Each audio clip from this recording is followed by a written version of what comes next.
Hello guys, pag-usapan lang natin ang breaking news na exclusive nga naman guys, pinagkakaguluan ngayon ng lahat ng tao.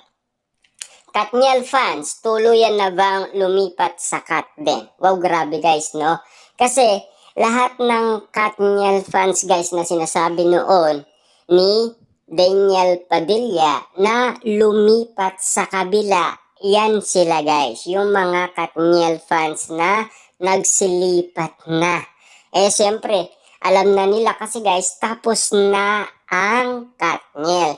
Kaya nga naman guys, ang sumisibol ngayon, walang iba kundi ang Katden. Kaya nga naman sila lumipat guys dahil alam nila na bago na ngayon ang pinag-uusapan, hindi na ang Katniel. Kasi may times kasi guys na alam nila kung sino nga naman kasi ang naging problema. Ang sabi pa dito guys, no, tagumpay na tinamo ng Hello Love Again, ipinakita ng mga tagahanga ng Tambalan, Catherine Bernardo at Alden Richard o Katden ang todong suporta nila sa takilya. May katanungan tuloy sa isip ng ilang observe at ng balita mismo dahil dito ilang prosyento na lang kaya ang fans ng love team ng Katniel or Catherine Bernardo Daniel Padilla. Kasi guys, alam naman natin no, kung ilang porsyento na daw ang love team ni na Catherine Bernardo at Daniel Padilla. Hindi natin masabi yan guys kasi si Catherine ay hindi pa rin siya nagsasalita patungkol umano kung makikipagbalikan pa ba siya o hindi na. Kasi alam naman natin guys, no, yung minahal nga naman kasi ni Daniel Padilla, yun yung little Catherine. Kasi yung matured na Catherine Bernardo na ngayon ay ibang Catherine Bernardo na yung nakilala na natin ngayon. Panibagong Catherine na. Samantalang may mga exclusive interview sina Lord G, Jerry at Nolly mula sa dinaluan nilang Christmas party ng Speed or Sociality of Philippines Entertainment Editor kamakailan. Na-interview nila sina Alex Gonzaga at Mr. nitong si Mikey na first time inarap ni Alex sa entertainment press. Nag-react din si Alex sa mga pinipick up na issue laban sa kanya na matagal nang nangyari. Wow, grabe guys, no? Talagang dumadami talaga ang issue at intriga na hindi na natin alam kung ano pa ang sasabihin natin. Iba't iba man guys kasi ang reaction ng mga tao. Hindi natin kayang pigilan yan eh. Kasi reaction nila yan guys eh. Sa kanilang naririnig, sa kanilang nakikita. Kita nyo naman guys ang Katden. Diba? Nabubuking nga naman ang dahil kay Catherine Bernardo. Kasi sinasabi niya kasi yung tawag niya kay Alden Richard na minsan Soy-T, diba? At iba-iba kasi ang tawag niya kay Alden Richard na hindi na natin alam kung Tisoy, Mahal, Love. Yan kasi guys ang mga nahuli kay Catherine Bernardo na kanyang sinabi. At siyempre, nang dahil meron nga naman siyang nasabi, yun ang tumatak sa maraming Katden fans. Na alam naman natin guys, yung iba ay Katniel fans noon, ngayon ay Katden fans na. Kita nyo naman guys, no? Yung mga lumipat nga naman guys na kinukwento ni Daniel Padilla ay nasa Katden fans na. Hindi niya lang sinabi kung saan sila lumipat.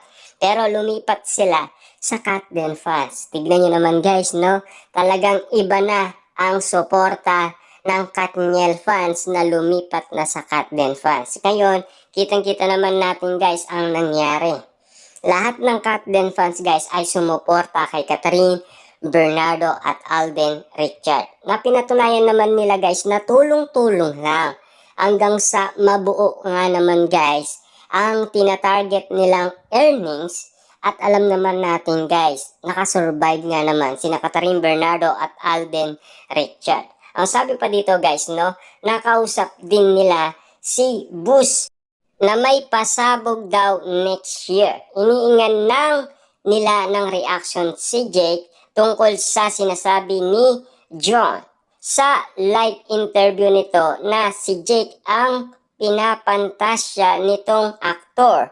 Nagbigay rin ng reaksyon ang Meteor Q Production CEO at uninvited producer na si Brian tungkol sa tunay na papel ni Department of Finances Secretary Rafael sa production ng Uninvited. Wow, grabe guys, no? Pero para sa atin naman kasi guys, ang bawat kwento, laging may laman yan na issue at intriga.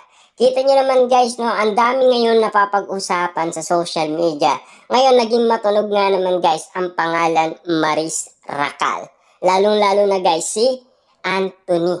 At lalong-lalo na yung sinasabing naging girlfriend ni Anthony. Kita nyo naman guys, no, hanggang ngayon ay tahimik pa rin si Rico Blanco sa nakita niyang mga kumakalat na issue patungkol umano sa dating ex-girlfriend. Dami guys mga issue, di ba? Hindi na natin alam kasi nagkasama nga naman kasi sa trabaho si Maris at Anthony. Siyempre guys hindi kasi minahal ang trabaho, iba kasi ang minahal. Di ba? Kaya naman guys, napapag-usapan lahat ng mga tao. Siyempre, nagmumula yan guys sa trabaho. Siyempre, dahil nga naman minahal nila ang trabaho, pero mas mahal nila guys yung katrabaho. Iba nga naman kasi guys yung mga issue na lumalabas nga naman sa social media ng mga reaction ng mga tao. Iba na daw yung galawan kapag nakitang may sweetness, may lambing, grabe talaga guys, no? Talagang siyempre, totoo nga naman kasi yun, diba? Kitang-kita naman nila na sweet talaga sila. May romantic yung dating, may chemistry na tinatawag, diba? Siyempre, ang tinitignan nila dyan, kung ano ang nangyayari sa kanila. Siyempre, may halong holding hands, may halong yakap, may halong atid pa sa bahay, diba? May kakaiba nga naman. Nagbigay na rin ng reaction ang kakaibang mga eksena na kumakalat na issue sa social media. Pero bago ang mga ito, hayaan ninyo munang kilitiin ng balita ang inyong mga isip kung sino ang tinutukoy nila sa kanilang blind item sa Ula Ula Who partition ng episode 13 na ito ng balita.